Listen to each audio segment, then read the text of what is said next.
What's going on, Phillip? So welcome to your June breakdown, brother. All right, so what I'm going to do is I'm going to do like I usually do. I'm going to have a run through here. Just let it run through. And watch what we do here, buddy.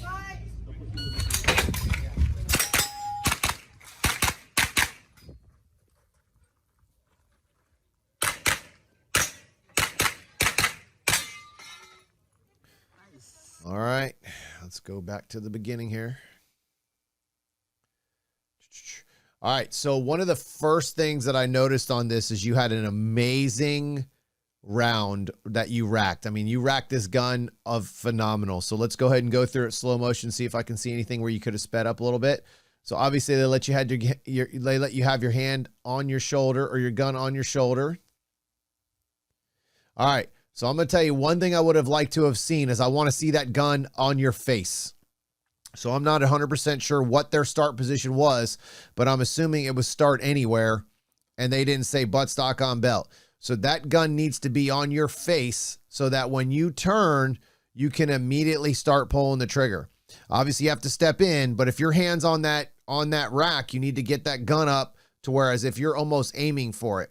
The other thing is you really needed to kind of stare at I'm guessing that you're staring at the foot stomp. Let me look and see. So right now, what I would have liked to have seen is I think you could have got a little bit faster on that first shot. I think you probably could have shot that activator or the actual drop turn on the first swing. If you would have just given that the split second to wait for that stomp pad as you were stepping in. Just all you needed was a split second. The other thing is if you would have just stepped in and stood on the fault line, I'm not sure, obviously I'm not sure if you can stand on the red thing, but you could have been standing on that fault line there. And even you could have, if your gun was up right away, you would have been shooting the actual piece of the max trap there first, then the steel, and then you would have been, you would have been flying through this. You would have already shot this and left this position.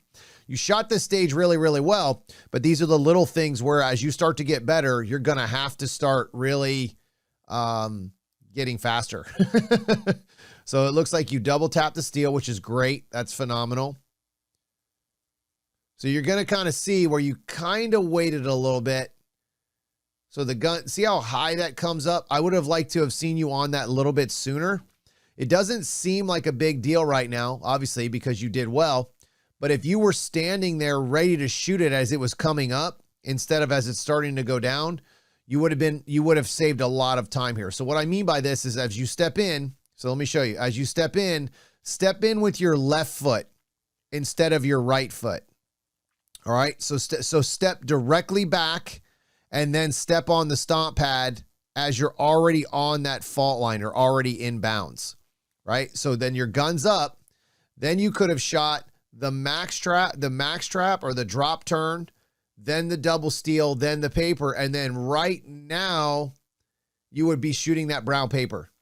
All right. It's the little things like that timing wise that will save you a lot of time. And it's not huge numbers. Like again, as you get better and you start shooting against better people, this is where those little things like this start to add up. So you leave the position. So you're good here.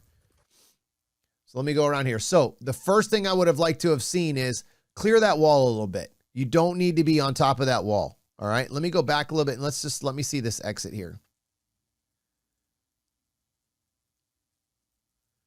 So okay. So this is what cost you the time on the turnaround as the run. So your gun's up, which is great. Your hips turned, which is open, which is awesome. You could have backed out on that bobber. If you would have backed out just a half a step, that would have cleared that wall. So when you go to come around this second corner that you're on right now, you wouldn't even have been near that wall. You would have given yourself a little bit of room. And then what I'd like to have seen is a little bit more of a side shuffle going into this. So right now you had to completely stop all your momentum, use the wall. So you'll watch how you're going to come up. You're going to have to plant your foot. But the biggest thing is you can't get your gun up right away.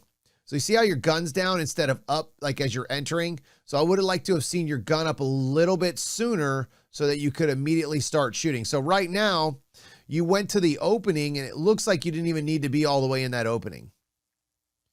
So it looks like you could have been back about another step or two. It's hard. It looks like, no, actually, it looks like you're okay there, but it looks like you could have started shooting sooner. So I'm trying to look and see what you have for steel. So you shot the zebra first, then the steel, then the no shoot, or target in between the no shoot and then the opening. All right, so that looks really good, man. I think the only place that I could have saved you some time here would have been around the corner right here. If your gun was up just a hair sooner and you just back yourself up against that wall, so you kind of look like you're in the opening.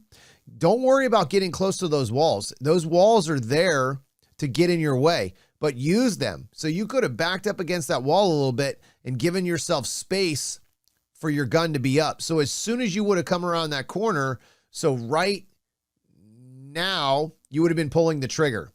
So instead you can't pull the trigger because you can't even see the target because the gun's not up, right? So right now you're clear. So that looks like that wall is halfway between your left leg and your right leg. That's where you lose time because your gun's down. Even that little bit, it's what's costing you time. So as you shoot the next target, boom, boom, then you go to the next one and you finish. So it looks like I would love to know what your hits are on this. So send your hits back to me. It looks like you had another target on a hard right lean. Okay, so that makes a little more sense on why you had to go so far in. But again, what you want to do is you want to start working your way through the opening so you can shoot the entire time. You don't have to be planted to shoot those targets. As you entered, you could have just seen every time you see a target, it open up, you just keep peeling through it. And you could have actually moved and shot through that whole position without moving anywhere, but your body's going to be moving. So now it's boom, boom, boom, boom. Instead, you're kind of setting up here a little bit. So watch as you come through here. You really set up to get to you're setting up for the last target when you could have been shooting your way into that position, if that makes sense. If you have any questions about this, let me know and I'll go into a little bit more detail. I'm going to start going into a little bit more detail on this kind of position because I see this a lot in the group. And I really want to show you guys what I'm talking about.